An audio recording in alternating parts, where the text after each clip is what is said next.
Morning, good afternoon, and good evening, wherever you are in the world, and welcome back to Champions Esports Series, where today is finale day, and we are getting ready for the title decider under the lights here in Saudi Arabia. Of course, it is Tomas Enge versus Shazoo Cedars Igniters for the championship title, heading into this final round.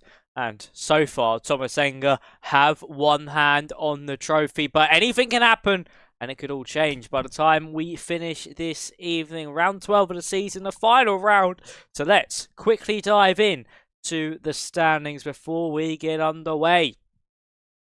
So as you see, Tomas Enge on 485 points compared to Shazoo's 439, nearly a 50-point difference between the top two in the standings, and it's Ventari on 397.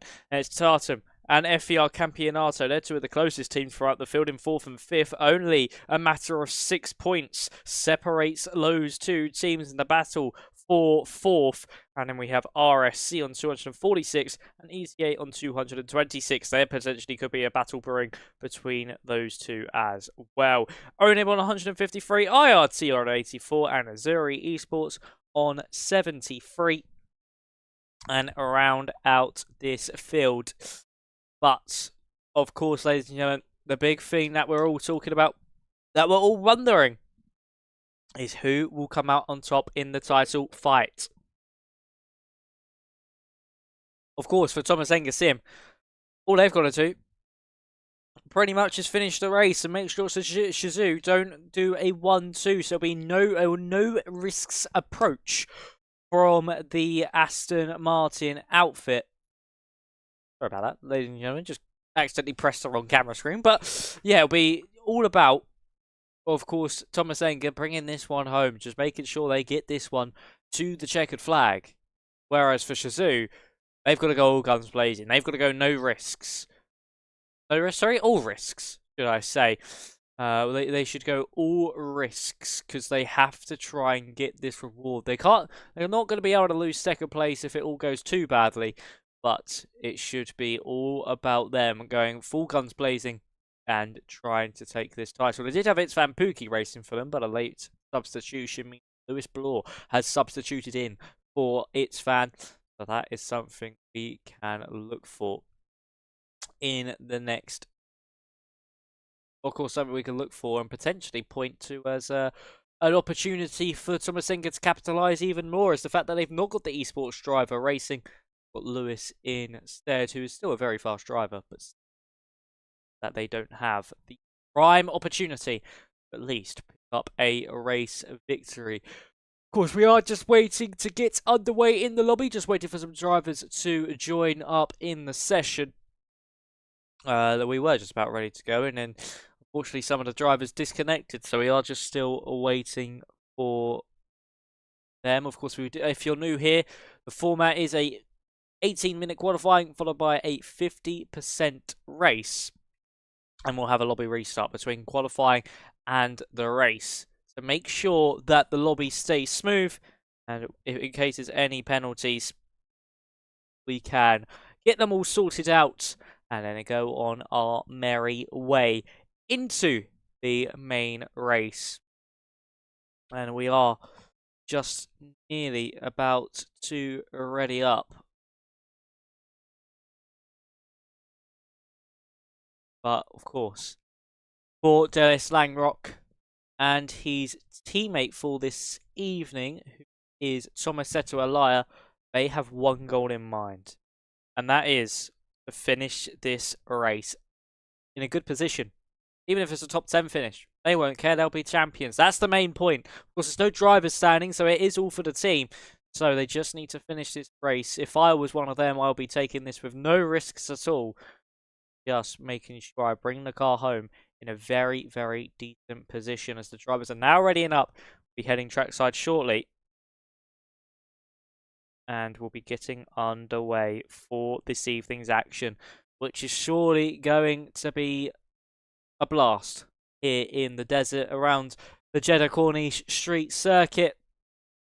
And it should be quite fun. Let's quickly take you through all the stops we've had throughout the season.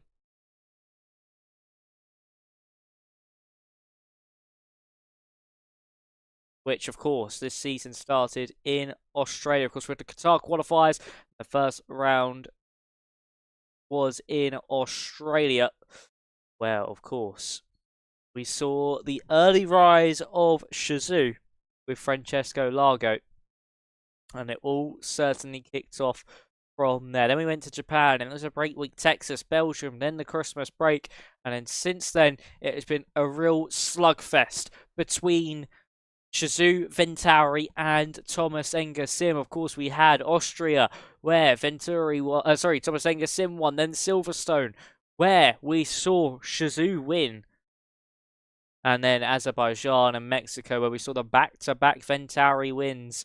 Then Hungary with FVR, Vegas with FVR, Brazil with FVR, who have certainly turned up a notch at the latter end of this season.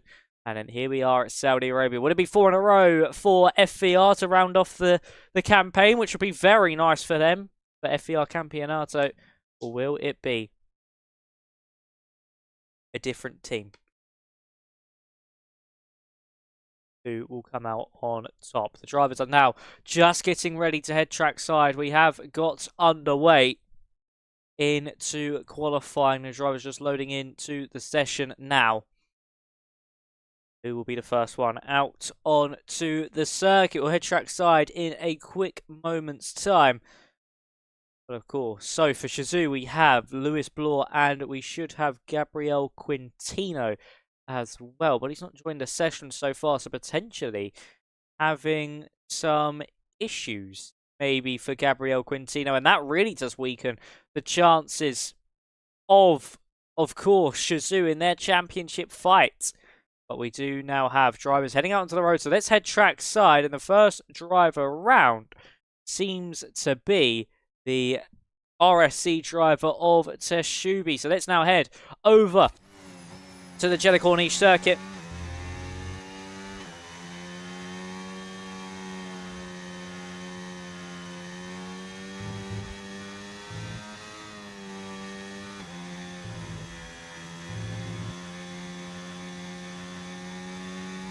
We'll be getting underway for qualifying. The final qualifying of the season.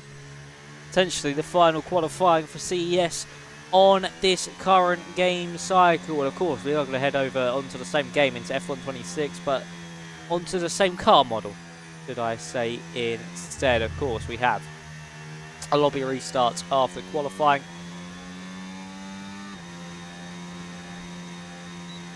And for Teshubi and RSC, who have had some good results so far this season,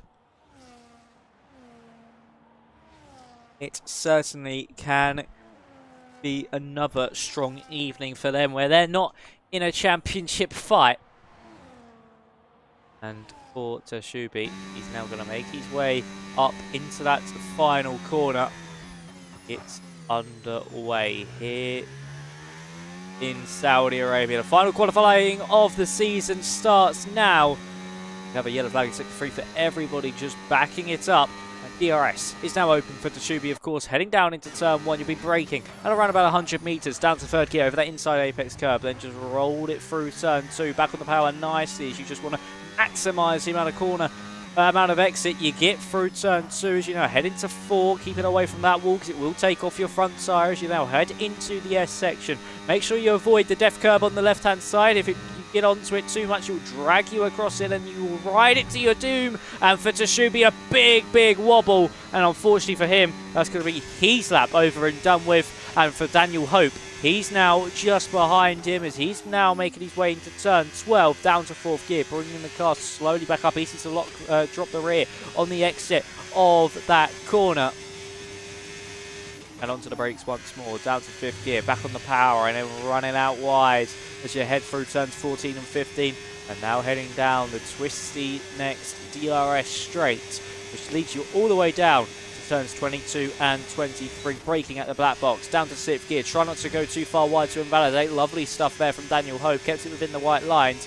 The Fentauri, this could be a very, very strong benchmark here from the Ferrari driver. So as the prancing horse gallops its way into that final corner, braking at 100 metres, down to 3rd gear, maybe a little bit wider from the apex where he'd want to be, and then a little slide on the exit of the corner. DRS now open, Daniel Hope to the line. What's it going to be? It's a 26.1. What is Jonas Orpel going to potentially do? He now goes even quicker, 26.0 from the McLaren driver. Van Zelter to the line it is, and he now goes to the provisional top spot. Nice stuff there from Van Zelter. Veglars to 4th, only a 0.6. Alaya is our first driver into those 25s, and it's instantly beaten by Tomas Kokeni. Oliver Knott to 3rd, and now we still have one of the Haas cars. That's JEDDAH Filip Nalovsky, who's had to come into pit lane. He's not going to be able to push on Curiel into the pit lane as well. What about Dennis Langrock? What's he doing on his lap time across the line? He goes into the 25.8 as well, onto the front row of the grid for him. As we still are waiting times from everyone else. Rowson now to the top of the times there for FVR. Where did Lewis Bloor go? Only 9th fastest, which is now 10th fastest as Widow displaces him for that 9th place. We've now got Pascal Hill coming up now to the line. He goes 12th fastest, 26.5 for him. There's a whole second separating the top 13 cars as Jensen Rowson. Absolutely beautiful stuff there from the FVR driver. 2/10 clear of teammate Tomas Kokeni. And once again, FVR starting off quite strongly as it's Lanrock and Alaya locking out that second row of the grid currently.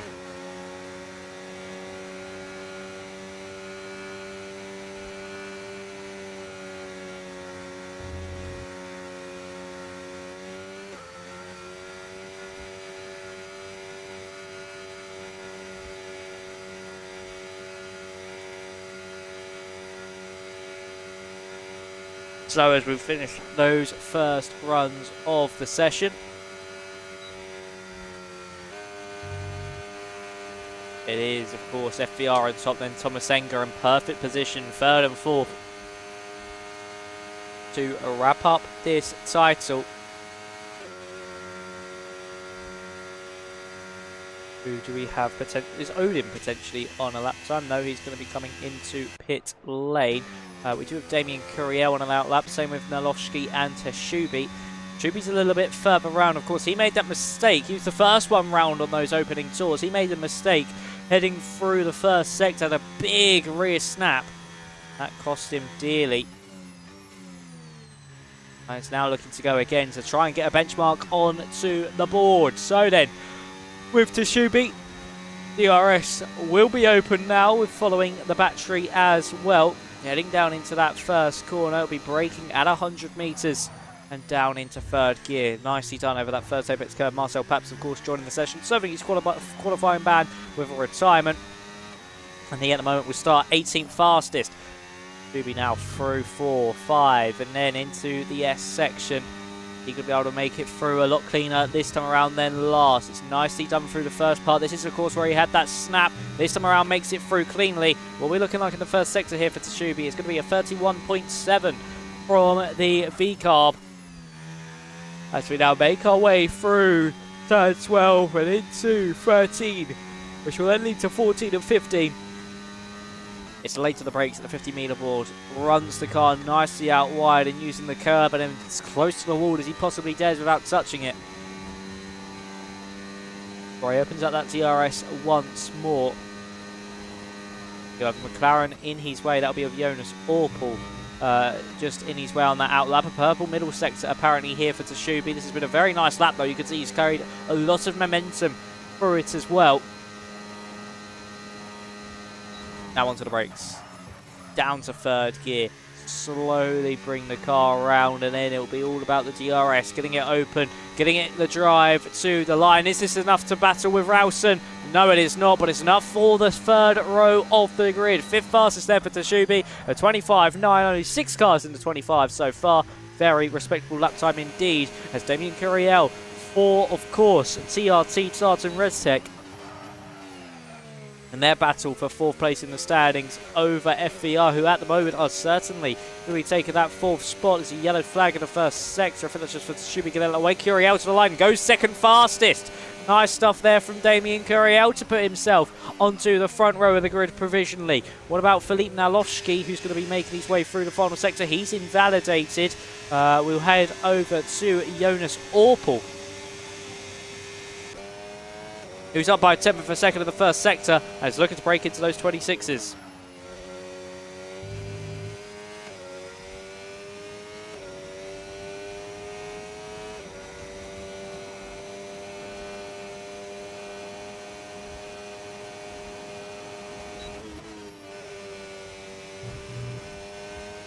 So Jonas Orpel now making his way through that middle sector split and powering himself all the way up into that final corner. Oh, a little bit of traffic just getting in his way ever so slightly. That was off a kick Sauber, but I don't think that would have distracted him too much, as it just was able to stay in, just stay out of the way. Orpel to the line. It's a 25.8, puts him 4th fastest. Lovely qualifying session so far for the ET8 man, who has struggled ET8 a lot throughout this season. He's up into 4th fastest. However, not is pushing on a lap time as well, but I think so is Florian Fanselt. His teammate Daniel Hope is up by nearly a 10th and a half, so he could potentially go to the very top. Fanselt is just a little bit further back, but we'll quickly see his middle sector split. He's up by nearly 2/10 of a second and could be looking at a potential front row of the grid. Here comes Daniel Hope then through the final corner. Is he going to do enough to potentially see himself break into that top 5? Of course, 0.8 is that top 5 window, and no, he's going to come into pit lane. So over to Florian Fanselt, who has a big slide out the final corner. But where's this lap time going to put him? It's DRS open for the TRT driver. Across the line he shall go. It's 3rd fastest for Fanselt and puts himself just behind teammate Damien Curiel. Oliver Knott dives into pit lane as well. What about Jensen Rowson? He's invalidated. He's lapped, so he's not going to be pushing on. Tomas Kokeni has just started a attempt, but we also have, of course, Joaquin Wigley on a lap time. So let's see what Joaquin can do. Makes his way through the final corner. Will be DRS open as he makes his way to the line. Is this enough to break into the 25s? No, 26.1. Puts him 12th fastest. Just jumps his teammate of Willow. We'll head to Tomas Kokeni. He's up by half a 10th in the first sector. This at the moment will not be able to rival his teammate. It's a big wobble through 14 and 15.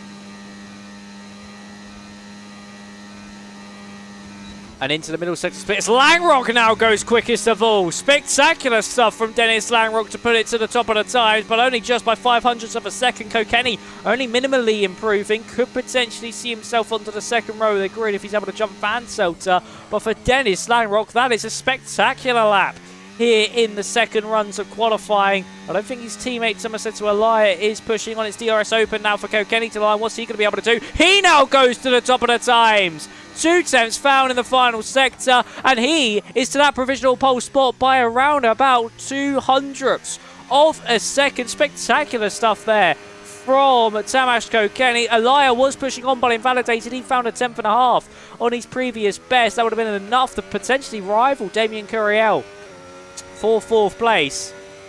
Would there have been more time in the final sector? We'll have to wait and see. But for FVR, they're in a scrap here with Thomas Enge over that pole position spot, excuse me. As we actually have Tsubi going once again. He'll be the next driver around on the lap.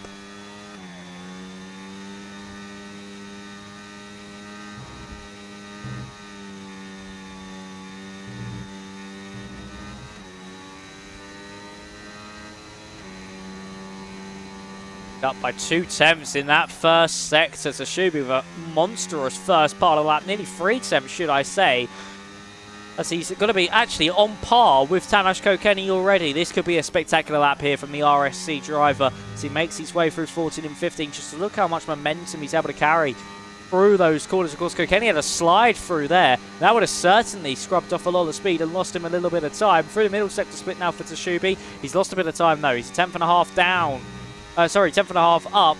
But he's lost about a 10th and a half in the process. So as he now exits out of 23, and they've got the DRS open as we make our way into that final corner. Is this going to be enough for Tashubi? Heading up into the final part of the lap now to try and snatch pole position away from Tomas Kilkenny. Taps the wall on the outside, and it'll be DRS open all the way down this main straight. Is it enough? Across the line, 25.756, a thousandth of Damien Carriel, splitting the two TRT drivers, but missing out by that crucial 10th and a half. That's going to hurt him royally. And unfortunately for Tashubi, he's not going to be able to make it onto the front row of the grid just yet. And I think that could potentially be his session over unless he's able to get back into pit lane quick enough. Damien Curiel was pushing on. He's invalidated his lap. Jonas Orpel is on a lap time. There was Or is he a little bit further around? Yes, he is, but he has invalidated the lap. Veglars is a little bit further around as well. He's currently on 26.6. Is the RSC driver. Of course, would love to match his teammate, so we need to find about a second on his previous best.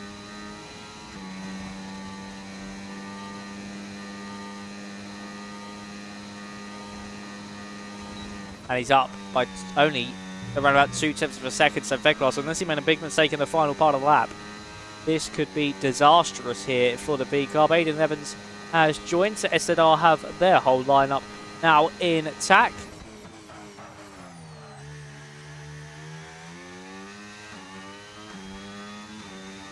And as we head across the line here with Max Veglars, what's it going to be? Has he found the time he needed?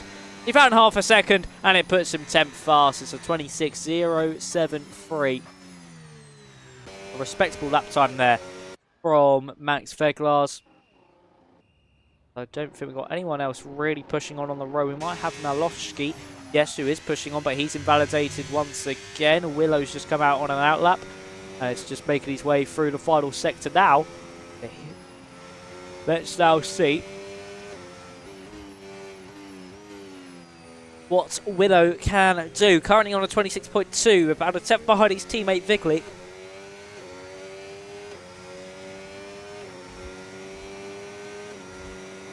And we'll be opening up that DRS down the main straight. Braking, of course, at 100 metres. This is his final attempt getting underway with a little bit of traffic to contend with, a lot of traffic to contend with now through this middle first sector. So maybe these drivers have to get a bit of a move on or just move out of the way. Willow, he's gone a little bit deep through that corner, potentially just distracted ever so slightly by these drivers. They're all over the road as it currently stands. He now makes his way through the end of the first sector. What is this? First sector split looking like he's got his teammate, I think, just in front of him.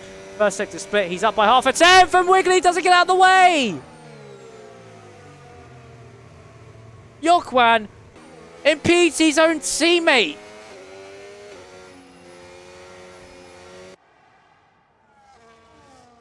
I think that was Odin as well, just in front. No, it's Pascal Hill, sorry, who was just in front. He would have also impeded, but for Yokwan, he just didn't bother moving out of the way for his own teammate. That is disastrous stuff there for IRT. As one driver holds up the other.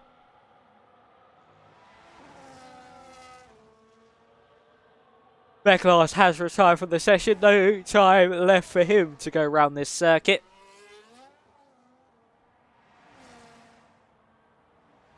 Alowski's going to try it though to get around in time. We are going to go on board with actually one of the Red Bulls. It's Jensen Rowson, who will get us underway.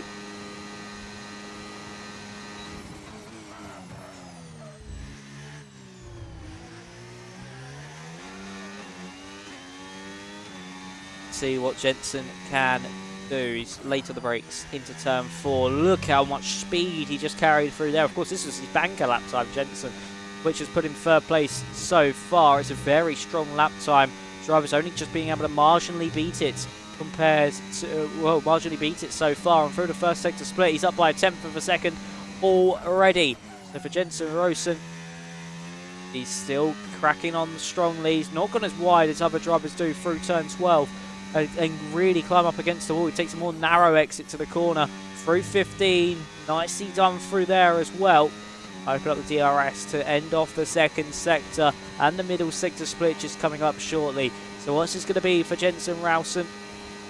Across the middle sector split, nearly 2 tenths of a second found. This could be a spectacular lap time here from Jensen. A real statement of a lap time. Is it Oliver Knott behind him? Yes, it is, but we just couldn't see the sector split that Oliver Knott could do in that middle part of the lap. As we now head into the final corner, could Jensen potentially break into the 0.4s? Maybe even the 0.3s as he gets out of the final corner. It'll be DRS open for the Red Bull driver as he heads to the line for FER. What's it going to be? He lost some time in the final sector, but a 25.5. Not shabby at all, as Oliver Knott goes to third fastest, just splits Kilkenny and Langrock. Langrock's down on his previous best. Daniel Hope's on his way to the line. He's on a 26.1. Can he match his teammate across the line? It's a 26.6. It is enough to match his teammate and go fifth fastest. What about Tomas Kilkenny? He's up by nearly 2 tenths, and is up by 2 tenths, on his previous lap. So he's certainly someone to keep an eye out for. Tomas said to a liar as he comes to the line. What's this going to be for him? It's 6th fastest across the line. Plenty of drivers in those 0.6s. Orpal still pushing on, but we need to look at Tomas Kilkenny as Langrock goes to second, but that might instantly be displaced, and it is displaced by Tomas Kilkenny. It's an FVR front row lockout, and the Hungarian once again snatches a pole position away, this time from his teammates. Rosen thought he did a lap of all laps, but his teammate comes along saying, no thank you, mate. If anyone's going to set the statement and the benchmark lap time, it's going to be me. And the Hungarian takes pole position from Jensen Rouse, another FVR 1-2. They are on fine form to end off this season. And it's Langrock, Curiel, Not, Elia to Shuby, Hope, Fansel to Orpal, Vigley, Veglars, Hill, Odin, Villo, Floor, and then of course Papston Evans had quali bands, and Philippe Nalowski has actually not been able to set a lap time in that. But we're going to have a quick intermission, ladies and gentlemen, so stay around, stay tuned, and we shall get back underway as the drivers just restart the lobby.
Welcome back, ladies and gentlemen, to the JEDDAH Corniche circuit. 6.174 kilometers, 3.836 miles.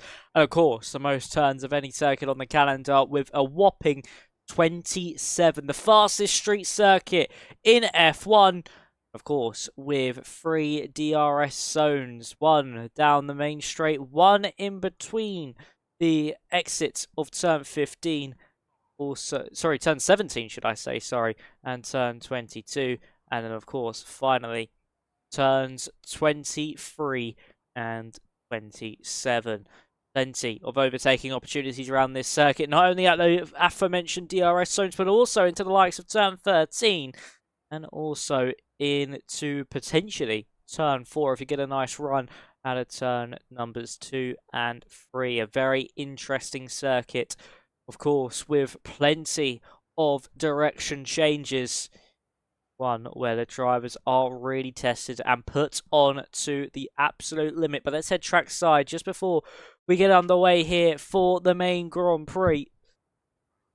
Drivers should just be readying up now, be getting underway for their, of course, final race of the season. Tomas Enge looking to take the title. Shazoo with only 1 car on the back foot. Actually, no, I think they might have just got 2 in before we made it into the lobby. But it's the 2 FER boys of Kokeni and Ralston on the front row of the grid. It's 5 red lights. And we're underway here in Saudi Arabia. It's a good start from Tomas Kokeni from pole. A little bit of a sluggish one, though, from Jensen Ralston as Oliver Knott and Damien Curiel go side by side through the first couple of corners. It is going to be Damien Curiel who comes out on top in that one. There's also a few squabbles further back. There's a yellow flag in the background. That is for Lewis Bloor. That's crucial for Shazoo. Lewis Bloor has gone round. He's missing part of his front wing, down to 20th place. And that is going to be very much a game over for Shazoo unless something drastic happens throughout this race. Let's have a look at the tyres for everybody. Top 5 on the mediums. Elia, Fansels, Veglas, Bloor, Quintino and Paps on the hards. And Elia already under pressure from Daniel Hope. And he's just not been able to get the move done. Has the Ventari driver. But so far, so good for Tomas Enge. Exactly what they need there with Bloor. And then also with Thomas Etu, Elia and Lanrock in 6th and 3rd. They have got the dream start that they needed. And for Tomas Kokeni, he was able to lead the way from pole position. Lanrock all over the back here of Jensen Ralston. Of course, as I mentioned earlier on, if I was Lanrock at this stage, I wouldn't really be too aggressive. It's just about making it all the way to the end. Quintino's been able to pass Nolowski for 17th place.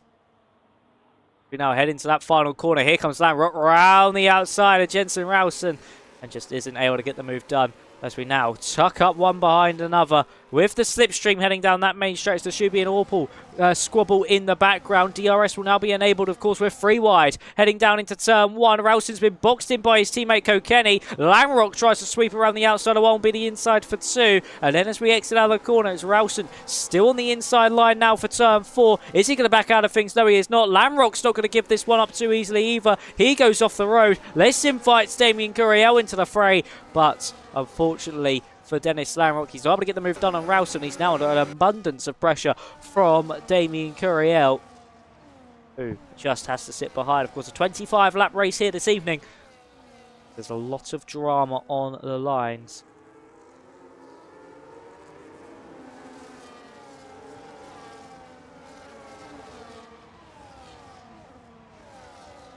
And for these drivers, of course, with it being so close quarters, so close to the wall, they've got to be careful in those battles, like we saw just there between Ralston and Lanrock, because it could all go wrong oh so quickly.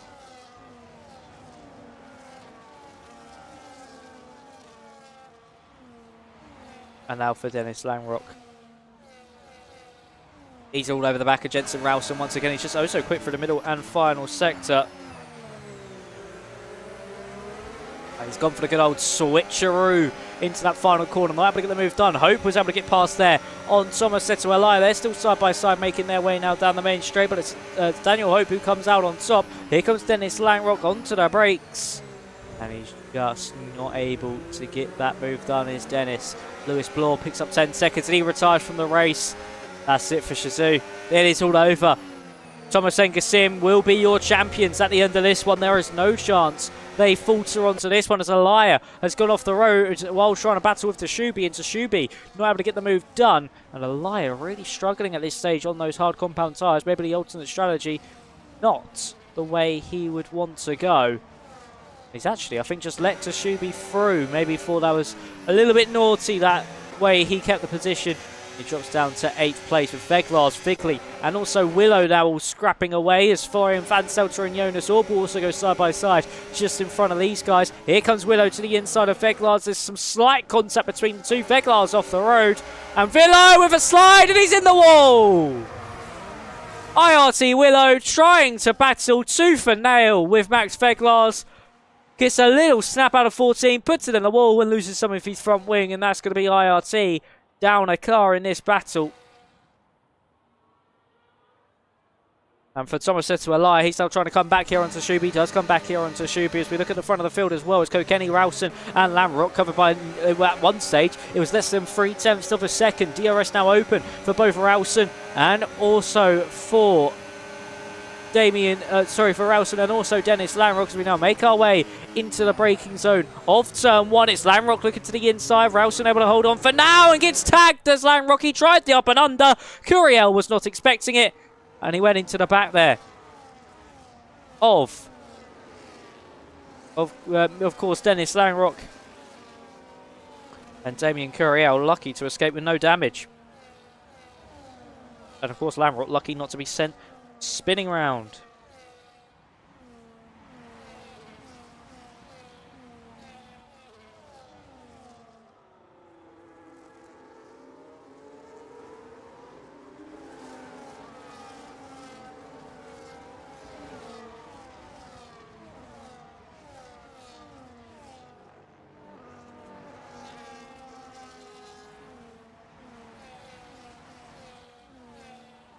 So as Kokeni pulls out that gap over teammate Jensen Ralston once again.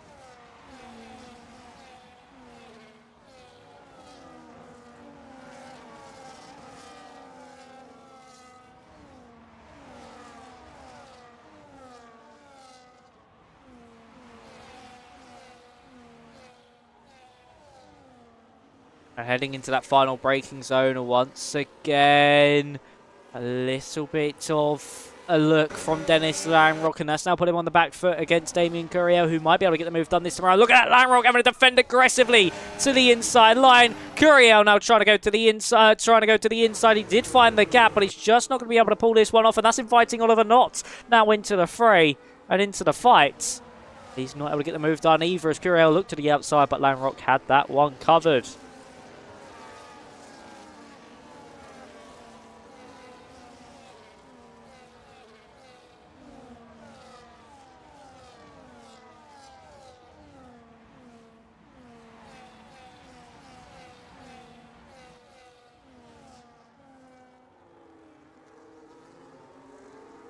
We also see now a battle between Tashubi and Florian Van Selter over this 8th place. There is Van Selter around the outside through turn 13.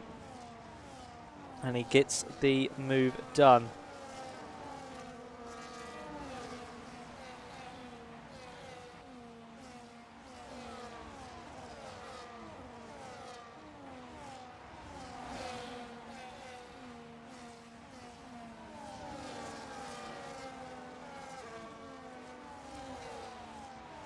And look at this from Tomas to alive. Those hearts are certainly starting to come alive for some of these runners. As here we see him all over the back of Daniel Hope. Is he going to look to the inside? You bet he is. That's a late lunge from Tomas to Alaya. And he moves himself up into that 6th place briefly. But Hope gets a lovely exit out of that final corner. And opens up the DRS. Making his way down into the first corner. Of course, it's Alaya on the inside who have the better line through turn 1. The worst line through turn 2. There's contact between both Alaya and Hope. A big slide from Tomasetto as they now make their way into 4. This is certainly going to be Code Brown stuff. But Tomasetto Alaya just backs out, thinks better of it, knows it's not worth going for the move into 4. Daniel Hope lives to see another day in 6th place.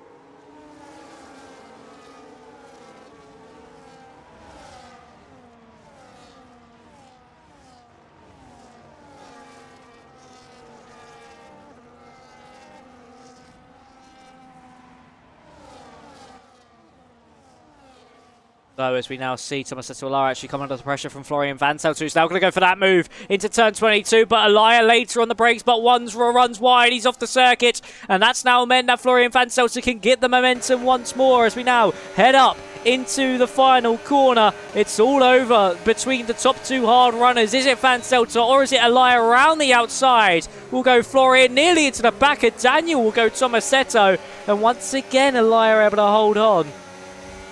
But this time around with the DRS, you could see more battery was there for Florian Vanselt, who's in the slipstream as well. He's now into the slipstream with Daniel Hope. And is he going to be able to steamroll this one around the outside, or is he going to just have to hold off a little bit more? Contact between Alaya and another car through that first corner. And it's now about this drag race down into turn 4. Is Alaya going to back out again? No, he's going to hold his nose into this one, forces Vanselt off the road. And they're still side by side through the first sector. And Alaya finally gets through. Vanselt had to yield.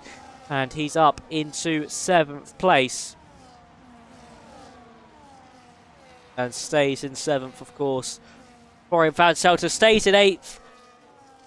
And at the moment, we have an FVR 1-2 and then a 5-6 for Fentauri.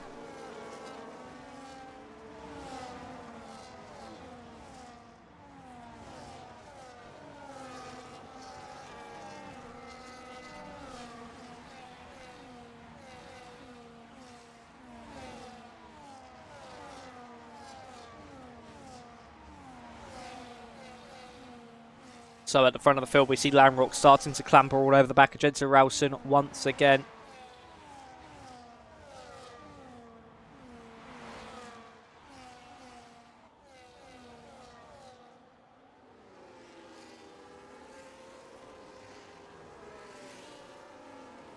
Marcel Pabst now side by side with Odin Tux on the exit of the final corner. Pabst now making his way through. As we see Pascal Gill into the pit lane, our first pit stopper of the Grand Prix, which is a planned pit stop. Here comes Odin to the inside of Philippe Naloshki as Pabst gets past on Naloshki, and he moves up into 14th place. Lovely stuff there from Marcel Pabst. But still, it's an FVR 1-2. Even though Lanrock's getting close, it's just like the same story we've seen so far at the beginning of this race. That he just can't get close enough to complete the move. That Red Bull is working wonders at the moment.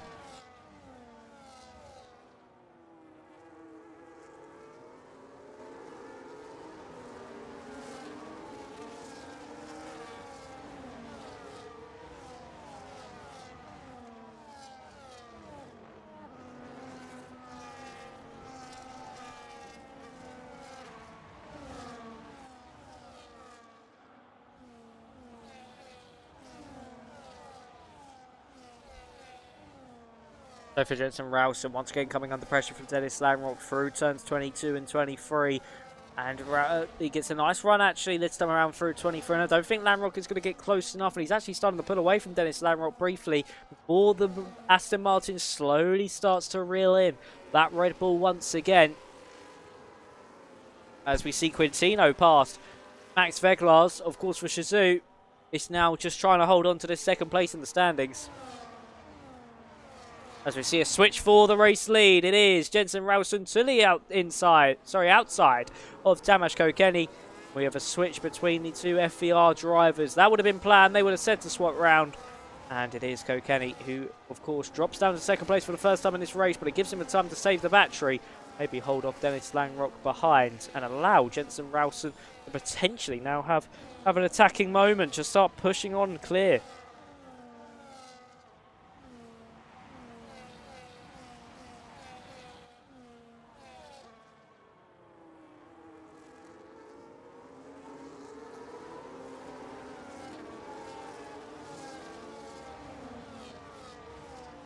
But actually, Ralston is starting to pull clear. He's 9 tenths clear of his teammate Kokeni. He's going to be under pressure from Dennis Lanrock at the moment.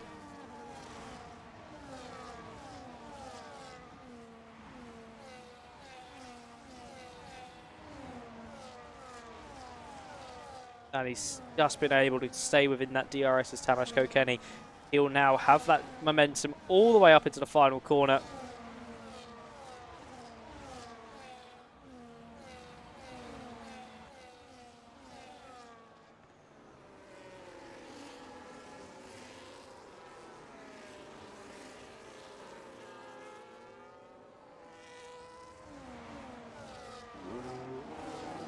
We actually see drivers into pit lane, one of those being Jensen Rowson and Dennis Lamrock as well, as Kokeni stays out, as we now make our way into that pit stop phase. And this is crucial moments in this race. Rowson, Curiel and Lamrock all into pits, the same with Odin as well.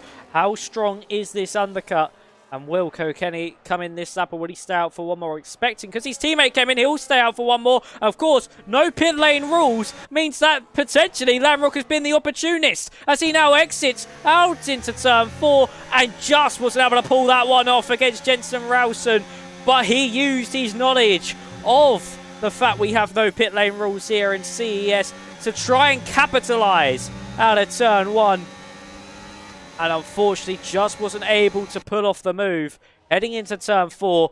But that was certainly quick thinking on his feet. Dennis Lamrock can be proud of that attempt, because that, oh boy, oh, that nearly worked. So for Tomas Kokeni, as he makes his way now down the penultimate straight before the final corner.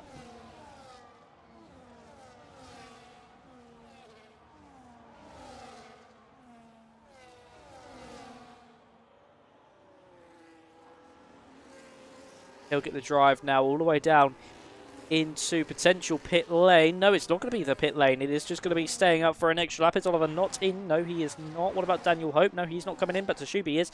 Tashubi's coming into pit lane, and Dennis Lamrock has got by there on to Jensen Rowson, and he's now side by side with Damien Curiel as the Red Bull driver.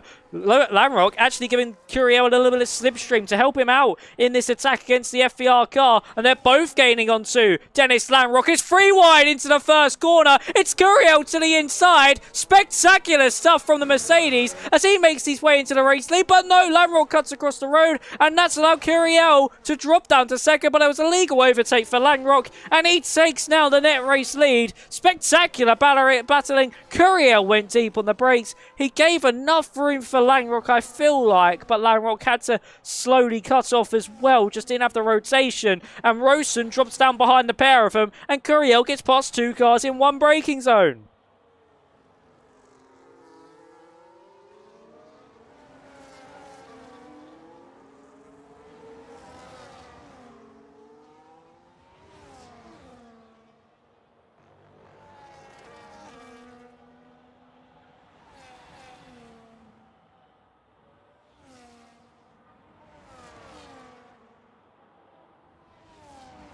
So for Dennis Lamrock, he now needs to keep pushing on. Is Tomas Kokeni going to come into pit lane this time around? Yes, he is. He's coming into the pit lane. Oliver not. Is he staying out or coming in? He is staying out. Same with Elia, of course. And Fan Selters, they're on the hards. Hope is into pit lane. And now, where does as Lamrock is able to get by there on Damien Curiel, and Rowson is as well. Rowson into the wall! Rowson into the wall, getting front wing damage. I think that's both end plates gone. It is both end plates gone on the Red Bull. So at least the downforce will be stabilised. But into the wall goes Jensen Rowson. It was a bit opportunistic to go for that move. And here comes Tomas Kokeni exiting out of the pit lane side by side now with Dennis Lamrock heading down into turn 4. Is he going to be able to pull off this move? He's nearly into the side of his teammate. Lamrock off the road. They're still squabbling side by side through turns 4, 5, 6, and now into 7. Kokeni comes out on top. And this is where Rowson will be hemorrhaging a lot of time through this middle first part of the lap, but with his teammate Kokeni behind, he can act as a rolling roadblock and shield his teammate through that first sector.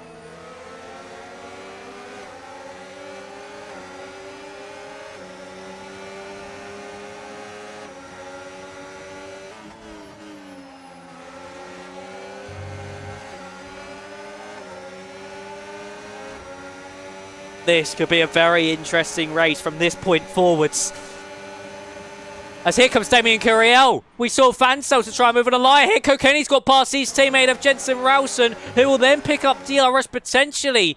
Will the second FVR car in that white Red Bull, and he will. That'll be helping him hold on against, of course, Dennis Lamrock and Curiel, as the Shubi's now involved in this squabbling. Oliver Knott and Jonas Orpel win this one as well. To the inside goes Lamrock into the final corner. Not able to get the move done. Still be DRS for Jensen Rowson. With that lack of front wing, will also give him a little bit extra top speed with the lack of downforce. Now to the outside goes Dennis Lamrock. Can he pull this one off? It's the the inside for turn number 2. But I just don't think he has enough on the exit. He does not. Oliver not. He's now all over the back into Shubi and could potentially get a move done. He can't either. And for Jensen Rowson, he's now going to hold up Dennis Langrock through this whole first sector with that front wing damage. And that's allowing Tamas Kokeni to scamper off down the road.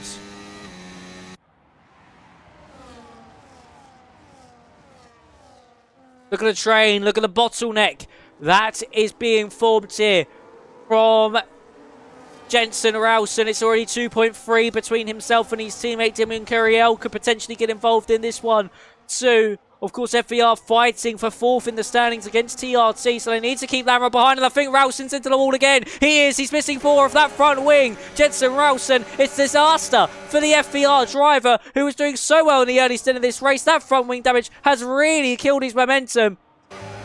And now surely Dennis Langrock, potentially Curiel not, and Tashubi will now breeze past him, heading down, well, sorry, up, should I say, into the final corner. Here comes Curiel to the outside. It'll be Langrock surely to the inside. No, it will not. There goes Curiel all the way around the outside, and not only Dennis Langrock, but also Jensen Rowson as well. He's up into that second place, and now here comes not only Dennis Langrock, but there's contact between Rowson and Curiel's into the wall. Rowson and Curiel make contact, knocks up into 7th place. It's 8th place for Langrock, and Donovan Knott has somehow capitalised on all of that and moved himself up into a net second. Curiel versus Rowson rages on. Curiel is finally able to get by, and now Tashubi will be the one bottlenecked behind the Red Bull. It is all kicked off here in Jeddah, and Jensen Rowson gets dispatched easily by, of course, Tashubi. But Oliver Knott, he's now up into a net second thanks to all that squabbling.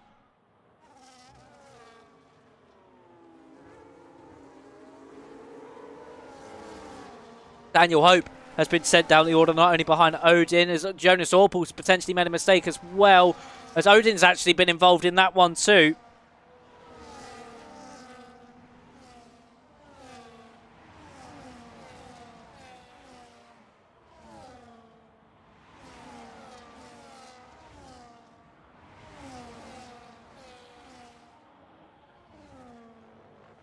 And Rowson falling further and further down. That gap now between Tashubi and Gil now is 2.7 seconds. There's contact between, Gil's teammate Odin and Jokan Wigley.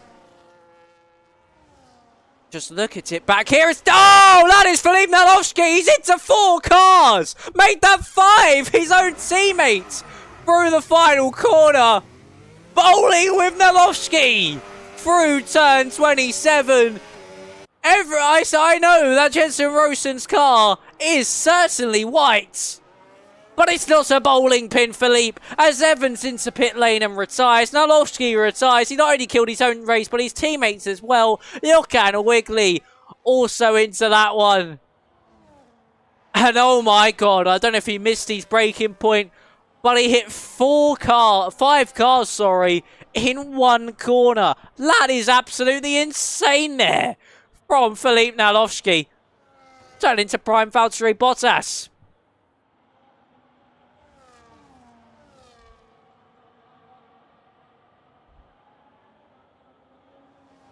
As Quintino's all over the back of Florian Vanselt. Of course, these drivers on the hards are staying out as long as they can. They're probably be in within the next few laps. And there goes Quintino through on Florian Vanselt. Not been able to make any progress on Tamas Kokeni.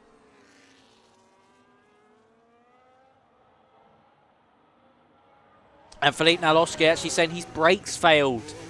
That's why that incident happened. Filip Nalovsky's brakes failed, and that's really unfortunate. Sees Quintino's into pit lane to come onto a set of the mediums. Let's see what the Shazoo driver can do in the later stages of this race.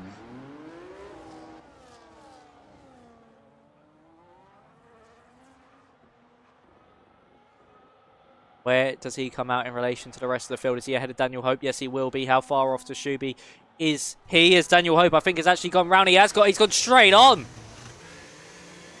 Straight on at turn 1, and Daniel Hope's picked up some front wing damage to boot as well. Potentially some contact between Jonas Orpel-Gil and also Hope, who's dropped him to 15th place.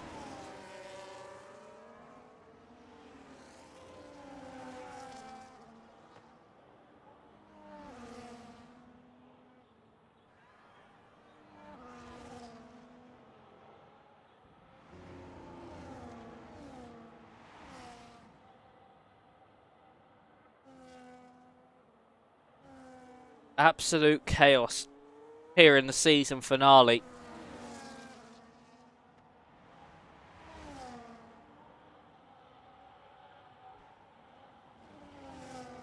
And now for Tomas Kokeni is a healthy 4.6 second lead on Oliver Knott.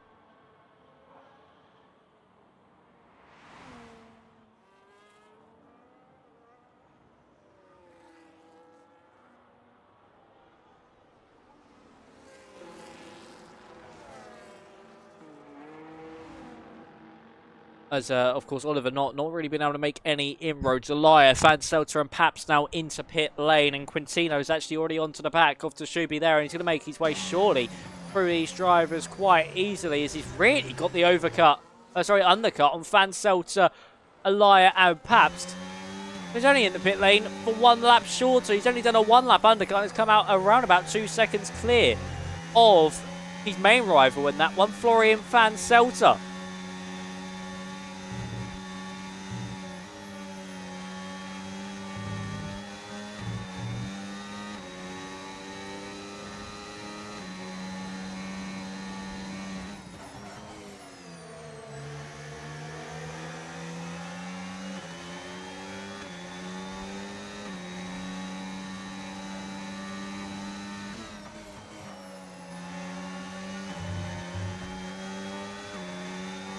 So, as we are now with Tashubi, he's got Florian and also, well, he's got Florian bearing down his neck, and he's going to have, someone said to Elia, a few moments' time as well. He's actually picked up a penalty in all of that. Probably going to be a 3 second, it is 3 seconds, Thomas said to Elia, who's picked up a time penalty. Of course, for Thomas and Sim anyway, they will be champions. Gabriel Quintino now to the inside of Damien Curiel and his teammate, of course, Curiel's teammate, Fanselter, able to get past to Shubi. I feel like the only way to reel in Kokeni at the moment is for Quintino and Fanselter to get through. They have so much superior grip and speed right now.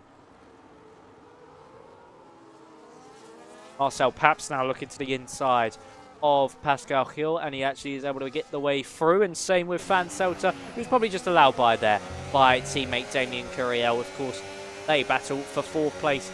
If FVR points still important for both teams, and with that incident for Jensen Rowson, this certainly could mean that Tartama able to hold on to that 4th place in the standings.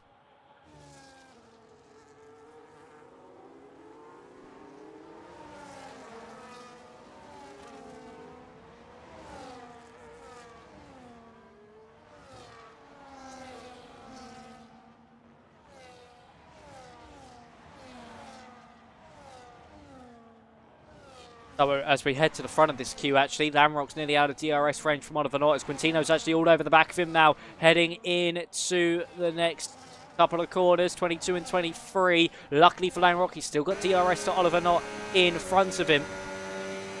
When we cross the line, will be lap 19 of 25. We'll have 7 laps to go, and there's Quintino to the outside of Dennis Lamrock. He's going to still try to fight this one, as he knows. Not able to have the superior braking compared to that Alpine, who of course has so much grip, so much purchase, and he can brake so much later. Florian Fanselter will also follow him through after an expert run out of the final corner. And are we going to see Quintino already go for the move onto Oliver Knott? No, he's just well too far back for that opportunity to arise. But I wouldn't be surprised if we see it into turn 13.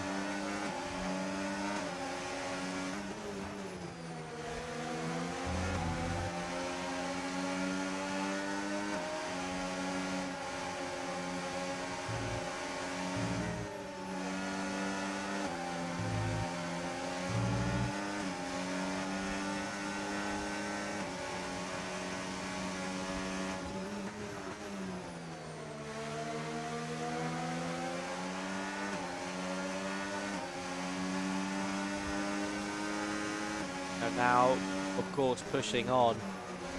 He's going to need to be about, by the time we reach that start finish, maybe 1.5 seconds a lap quicker than Tomas Kokeni if he wants to try and claw that gap down to the race leader.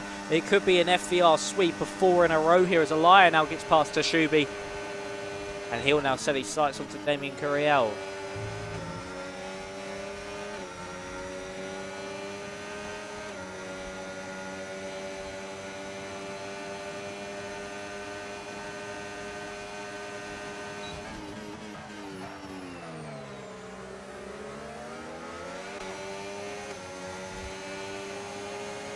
DRS now open for Gabriel Quintino and also Fanselter as well. Fanselter not able to get close enough. Is Quintino able to go for a move onto Oliver Knott? And no, he can't.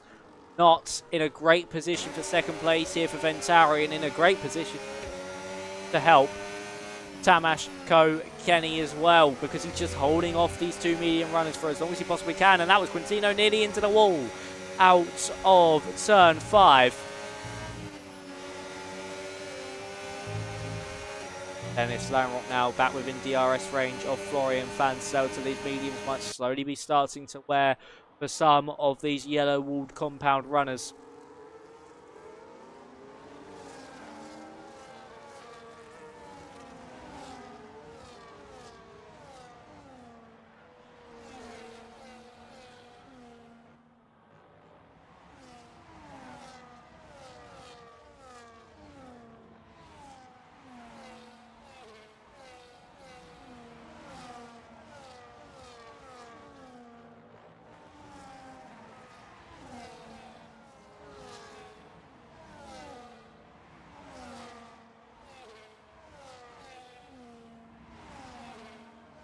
Here we actually see, here comes Quintino to the inside of Oliver Knott out of turn 22, and is he going to be able to get the move done? Gabriel Quintino not gets the traction, surprisingly, compared to the Alpine, but he'll have DRS, and so will Florian Fanselter, who might even try thread the needle. No, he's going to go to the inside line to try and get past the pair of them. Late on the brakes, it's free wide into turn 1. There's contact, not sent into a slide. Quintino into a slide as well, and Fanselter says, thank you very much, I'll get past the pair of you, and he moves up into second place, and will now need to hunt down a 5-second gap in 5 laps. He needs to be a second a lap quicker than Tomas Kenny. I just don't see that being possible, as Fanselter actually gets 10 seconds for cutting the corner and gaining a position. That'll be certainly debated in the stewards' room. And now Tomas Elia gets past teammate Lamrock, and he moves up into 5th place.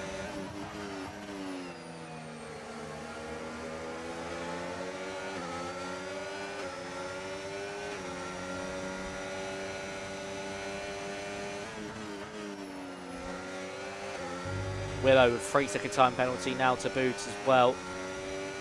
How many drivers picking up penalties? Been rather clean on the penalty front.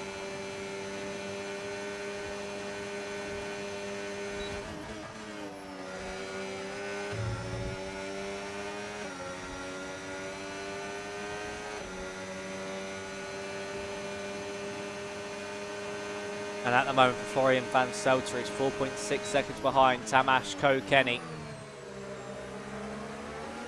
Not finding the time he needs just yet. He's only found about 0.3 of a second. Onto Tomas with 4 laps now remaining in this Saudi Arabian Grand Prix. I think we can all certainly put our money on the Hungarian to win this one. We've not seen him much since he broke away. But here he is, heading into turn 4.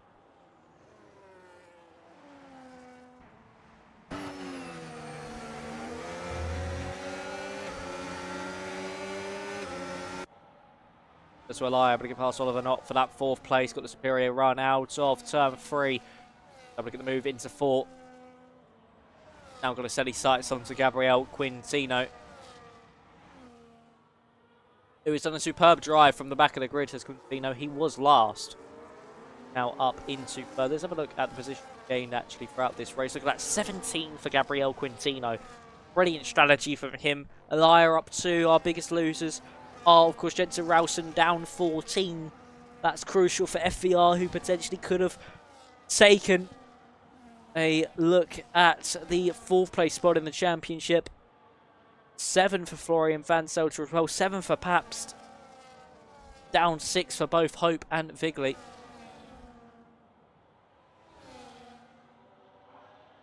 That gap now 3.8. Fanselter is closing actually. Found nearly a second on this lap. But again, I still just don't think it'll be enough, especially if he's going to get into a squabble with Gabriel Quintino. 3 laps. And he needs to find 4 seconds. He needs a monster next corners. The next few laps, should I say. Qualifying lap performances here from Florian Fanselter if he wants to catch Tomas Kenny. I think he is going to get close enough.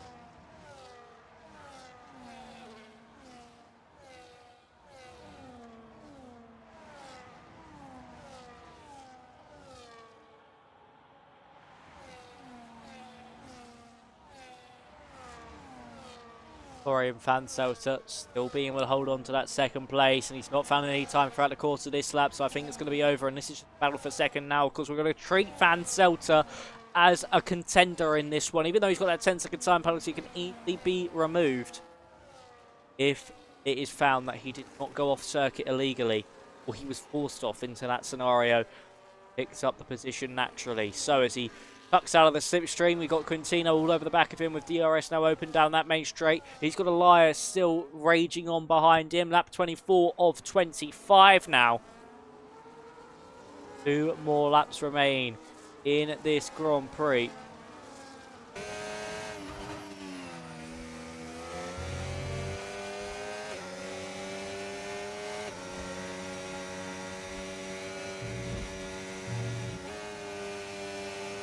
Fanselter push on through, a big slide out of turn 10. But luckily Gabriel Quintino was not there to capitalise on it and go for a lunge into the hairpin.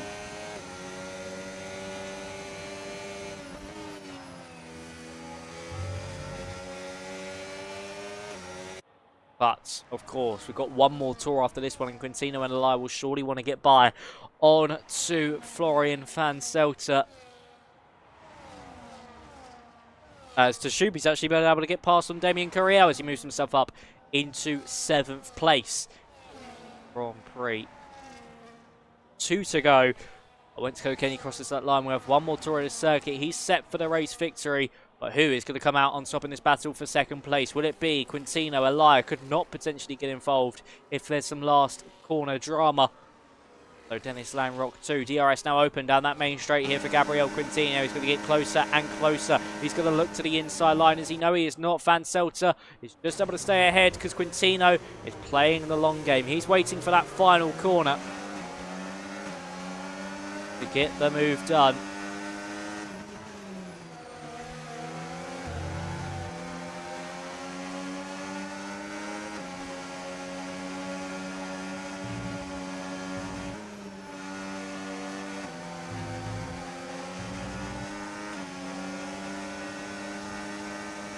And Gabriel Quintino is just not going to be close enough just yet. It's all going to be about that run up into the final corner for him. There's actually now Fanselter's gone slow out of turn 13, and that's allowed Gabriel Quintino through. So surely Quintino's just going to try and scamper off as quickly as he possibly can. But both Fanselter and Elia will have DRS assistance to aid them on their travels. Oh, big snap of oversteer there for Gabriel Quintino. But at the front of this field, as there's a yellow flag somewhere on the road, it's the Hungarian of Tomas Kokeni, who started off this streak at his home race in Hungary. If FVR started with this form, what could it potentially have delivered in the title fight? It's all if, buts and maybes, but one thing that's an absolute is Kokeni makes it 4 of the last 4 for FVR. The Hungarian wins again. It's Quintino in second, followed by Oliver Knott in third, Dennis Langrock in fourth, followed by Elia in fifth, and then Curiel, Tashubi, Orpel, Fanselter, Pabst, who's going slowly. He might have actually run out of fuel. That might have been what the yellow flag was for. He's going to fall out of the top 10. But for Tomas Kokeni and FVR, it's a story of what could have been with their form. But one thing is for certain, they make it 4 out of 4, and it's 3 wins in his past 3 starts for Tomas Kokeni.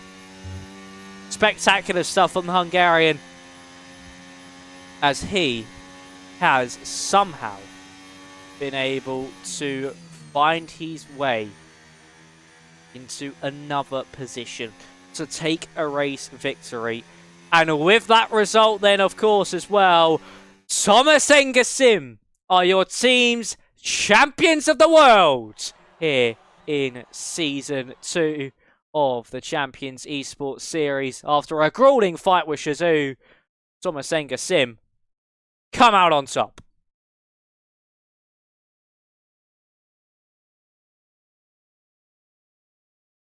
So your finishing order is as follows.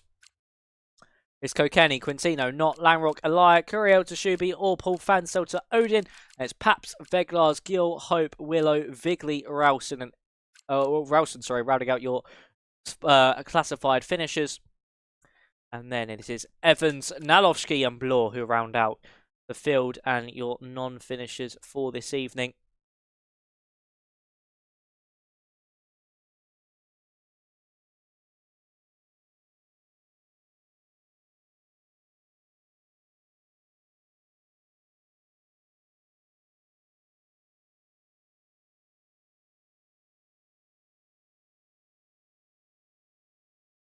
So, as we shall now head back to my beautiful face, of course, that you all would desperately love to see, I'm sure.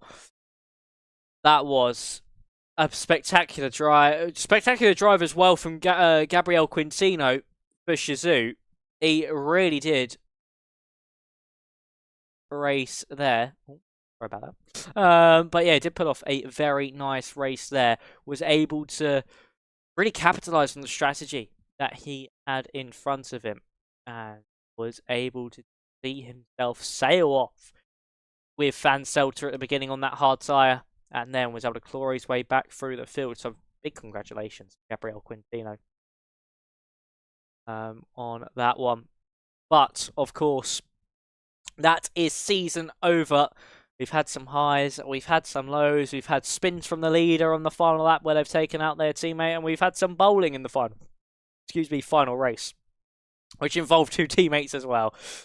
But we've also had great wins, great moments, great title battles. The title, especially in that mid-stage of the season, swinging back and forth between Shazoo and Tomas Enge Sim when they needed it the most. Tomas Enge Sim were the ones who came out victorious. They were to build that lead in Vegas, then capitalize in Brazil, and then in Saudi Arabia were the ones that came out on top. But, ladies and gentlemen, we were looking to see if we could get Kokeni in for an interview, but we are not going to be able to do that. So that is going to be all from us here at the Champions Esports Series for the final round of the season. Just want to say big thank you to all you guys at home that have watched throughout the season. Thank you to ABS Esports for powering this. Thank you to all the staff at CES as well. And also thank you to all the teams and drivers that partook in this season. It's been an absolute pleasure to commentate on this and been an absolute blast as well. And of course, shout out to the guys at Driveline Media for making sure the streaming package and everything down to the broadcast is as high quality as possible to an absolute T. But, ladies and gentlemen, that is going to be all from us here at the Champions Esports Series. Stay tuned on the social medias for round 2, for season 3 news. Of course, I think it's at Champions Esports Series. I shall quickly look for you now at CES_F1 on X, or should I say Twitter. And of course, if you want to see more stuff from me, I'm going to quickly do a shameless plug to end off the season. Follow me on Twitter at MaxRing18. But, ladies and gentlemen, it's been an absolute pleasure. Thank you all for tuning in throughout this season. It has been an absolute chaotic one. Certainly end off the season. A chaotic season in itself. So thank you very much for watching. It's been an utmost pleasure. Maybe we shall see you next season. Maybe not. Keep an eye on the socials for any news for when the next season shall begin. And we shall see you in the next one. Thank you all very much for watching. We shall see you next season for qualifiers. Thank you and goodbye.